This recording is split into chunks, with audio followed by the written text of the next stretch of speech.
High hello everyone, welcome to our channel. कसे आहात तुम्ही सर्व? अपेक्षा करते मस्त मजेत आणि आनंदीच असाल. मी कालच्याच दिवशी विचार करून ठेवला होता की मला उद्या लॉंग व्हिडिओ शूट करायचा आहे म्हणून सकाळी उठल्यानंतर आंघोळ केली आणि व्हिडिओ शूट करायला सुरुवात केली. सकाळीच जाऊन मनस्वीच्या बाबांनी भाजीपाला आणला होता. प्रत्येक रविवारी आमच्याकडे बाजार भरते आणि सकाळी 7 ते 8च्या दरम्यान जर आपण बाजारात गेलो तर कमी किमतीत आपल्याला सगळं भाजीपाला भेटून जाते. मी नेहमी प्रत्येक रविवारी तर नाही जाणं होत त्या बाजारात, पण जेव्हा माझे लसूण कांदे संपून जातात त्यावेळेला मग मनस्वीचे बाबा जात असते आणि सोबतच अशा प्रकारे सगळं भाजीपाला घेऊन येते. रविवार असला की असं वाटतं की सुट्टीचा दिवस आहे, पण तसं नसते. बरेच कामं होऊन जातात आणि स्वयंपाकाकडे जरा दुर्लक्ष होते. म्हणून मी सर्व कामं बाजूला ठेवली आणि आधी स्वयंपाक करायला घेतला. मी आदल्याच दिवशी तुरी भिजत घालत ठेवल्या होत्या, त्या कुकरमध्ये शिजवून घेतल्या आणि मस्त तुरीची भाजी बनवली होती. तसं तर मी तुरीतले बकवे करायच्या विचारानेच काल तुरी भिजत घालत ठेवल्या होत्या, पण मनस्वीच्या बाबाला काही जास्त करून बकवे आवडत नाही. म्हणून म्हटलं त्यांच्यासाठी वेगळं आणि आमच्यासाठी वेगळं नकोच बा. मग भाजी केली, कणिक मळून घेतली आणि सोबतच थोडासा भात लावला, कारण मला जे अशा दाण्याच्या वगैरे भाज्या असतात त्याच्यासोबत भात खूप आवडतो. म्हणून मग भात पण लावून घेतला, पोळी वगैरे बनवून घेतली आणि मस्त गरम गरम दोघाला जेवायला दिलं. आणि माझं एक आहे, मला असं गरम गरम जेवायला द्यायला खूप आवडते, पण मनस्वीच्या बाबाला मात्र थंड झाल्यावरच जेवण जाते. थंड झाल्यानंतरच जेवतात ते. त्या दोघांचं जेवण झाल्यानंतर मी पण जेवण करून घेतलं आणि स्वयंपाकाच्या गडबडीत भाजीपाला धुवायचा राहिलाच होता. मग भाजीपाला धुवून घेतला आणि प्रत्येक भाजी आपापल्या डब्यात ठेवून दिली. आणि मागच्या वेळेस काय झालं, मी घोडची भाजी धुवून ठेवली होती डब्यात, तर ती सडल्यासारखी झाली होती, असा वास आल्यासारखं. म्हणून यावेळेस मी न धुताच तशीच ठेवली भाजी.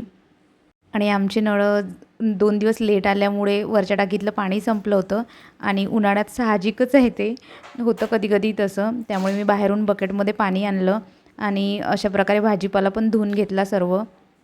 आठवड्याभरासाठी आपण भाजीपाला तर स्टोअर करून ठेवू शकतो, पण काळजीपूर्वक व्यवस्थित धुवून ठेवावा लागतो, नाहीतर फ्रीज असूनसुद्धा तो खराब होऊ शकतो. भाज्या तर धुवून झाल्या होत्या माझ्या. त्यानंतर फ्रीजच्या अशा डब्यात मी व्यवस्थित ठेवला. त्यानंतर या शेवगाच्या ज्या शेंगा होत्या आकाराने बऱ्याच मोठ्या असल्यामुळे त्या बसत नव्हत्या, मग मी कट करून घेतल्या आधी, नंतर फ्रीजमध्ये ठेवल्या. आणि कोणतेही फ्रूट आणले की ते मला असं डोळ्यासमोरच ठेवावे लागतात, नाहीतर काय होते, माझं लक्ष राहत नाही आणि ते बरेच दिवस तसेच राहून जातात. 2-3 वेळा मी हे आंबे फ्रीजच्या बाहेर काढले, मला लोणचं टाकायचं आहे म्हणून, पण मधामधात असे काही कामं येत होते की ते आंबे मला परत फ्रीजमध्ये ठेवावे लागत होते. पण आज मी ठरवलंच होतं, काहीही झालं तरी मला याचं थोडंसं लोणचं करून घ्यायचं आहे म्हणून. तर सगळ्यात आधी मस्त आंबे धुवून घेतले. त्यानंतर त्याला पाणी राहायला नको म्हणून त्याचं पूर्ण पुसून घेतलं त्याला रुमालाने छान, आणि त्यानंतर छोट्या छोट्या आकाराच्या त्याच्या फोडी करून घेतल्या.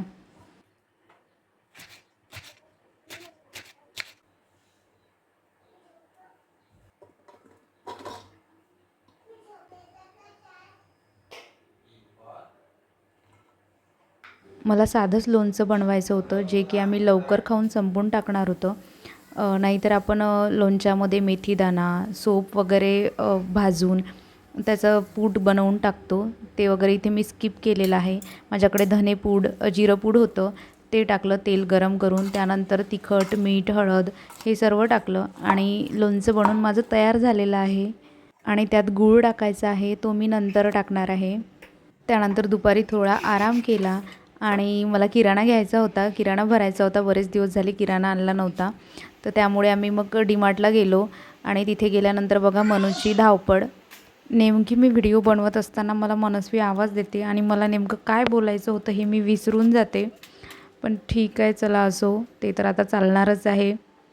तिथे गेल्यानंतर ज्याही प्रकारचे बिस्किट दिसत होते ते सर्व बिस्किट मनस्वी उचलत होती. आता डीमार्ट म्हणजे कोणासाठी काही नवीन राहिलेलं नाही. प्रत्येकच जण तिथे जातो आणि प्रत्येकालाच माहीत आहे तिथे काय काय मिळते म्हणून.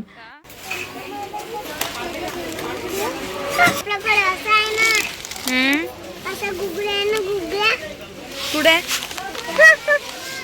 ते मोठं आहे पॅकेट म्हणून. तिथे गेल्यानंतर मनस्वी आपली ट्रॉलीत बसून जाते आणि जेही पॅकेट तिच्या हातात लागेल ते सर्व पॅकेट आपली ट्रॉलीत टाकत असते. आपण डीमार्टला तर जातो, पण पूर्ण डीमार्ट फिरणं कधीच होत नाही. कारण एक एक वस्तू पाहण्यात बराच वेळ जातो आणि आज मी काय काय बघितलं हे तुमच्यासोबत शेअर करते.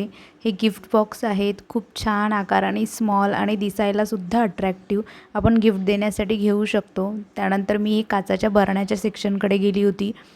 खूप मस्त आकाराच्या छान छान छोट्या मोठ्या आपल्याला पाहिजे तशा भरण्या तिथे अवेलेबल होत्या आणि ही तर बापरे खूपच मस्त.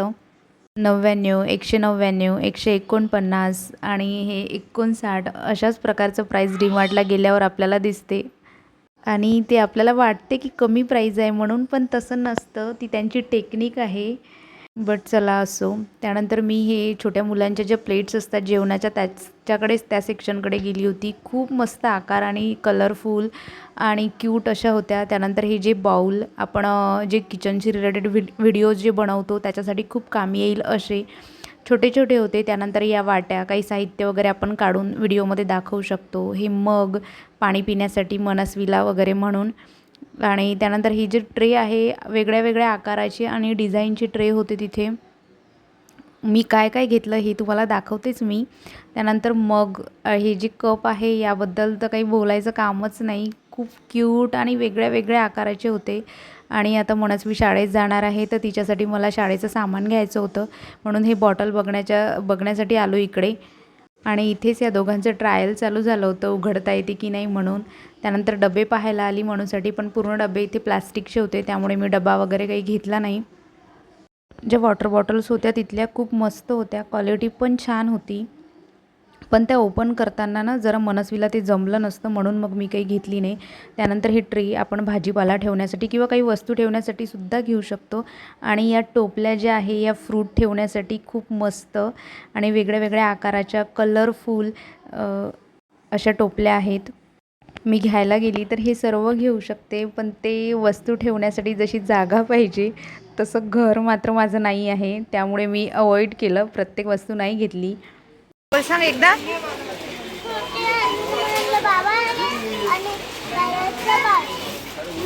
सामान घेऊन झालं, घेऊन बाहेरसुद्धा आलो, पण मनस्वीची डिमांड काही संपत नव्हती. हे पाहिजे ते पाहिजे तिचं चालूच होतं. त्यानंतर किराणा घेऊन झाला आणि घरी यायसाठी आम्ही निघालो.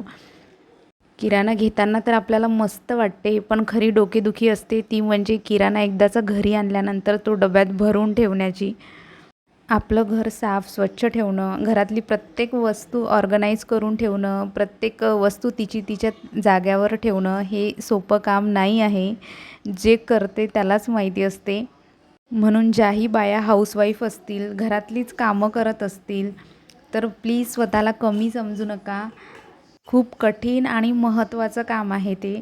त्यानंतर मी या 2च काचेच्या बरण्या आणल्या होत्या, एक छोटी आणि एक मोठीवाली. त्यानंतर हे ग्लास आणले मी, ज्यूसवाले ग्लास आणलेले आहे. खूप छान क्वालिटी आणि दिसायला एवढे अट्रॅक्टिव्ह आणि क्लासी दिसत होते ते. वापरताना जरा सांभाळून वापरावे लागतील, पण खूप मस्त आहे दिसायला. खूप अट्रॅक्टिव्ह आणि एक आपलं वेगळं इम्प्रेशन पडेल अशासारखे ग्लास होते ते. आता बोलता बोलता एक गोष्ट आठवली मला, ते तुमच्यासोबत शेअर करते. की माझी अशी एक इच्छा आहे की मला माझ्या घरात प्लास्टिकची अशी कोणतीच वस्तू नको असं पाहायचं आहे मला माझ्या घरामध्ये. माहिती नाही तो दिवस कधी निघेल, पण पाहील मी, प्रयत्न करेल जेवढा जमेल तेवढा आणि प्लास्टिक संपवण्याचा, माझ्या घरातून बाहेर काढण्याचा.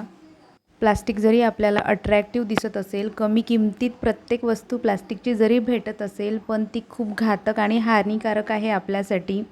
त्यामुळे आपण प्लास्टिक अवॉइडच केलं पाहिजे. पण माहिती आहे ते सहजासहजी शक्य नाहीच आहे, पण बघू, प्रयत्न करू आपण. कोणतीच गोष्ट अशक्य अशी नसते, प्रयत्न केलं तर सर्व काही होते.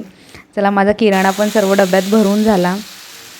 आणि जर तुम्हाला माझा हा व्हिडिओ आवडला असेल, थोडा जरी एंटरटेनिंग वाटला असेल तर सबस्क्राईब करायला विसरू नका. आणि हे लोणचं मी जे बनवून घेतलं होतं त्यात आज गूळ टाकून घ्यायचा होता मला. आणि या लोणच्यावरून एक गोष्ट आठवली. मी शाळेत असताना आम्हाला सरांनी विचारलं होतं, आमच्या सायन्सच्या सरांनी, की लोणचं कशामुळे टिकते हे सांगा म्हणून. तर मला तेव्हा आलंच नाही, म्हणजे आठवत नव्हतं डोक्यात नेमकं की लोणचं कशामुळे टिकते. नंतर समजलं की ती हळद, मीठ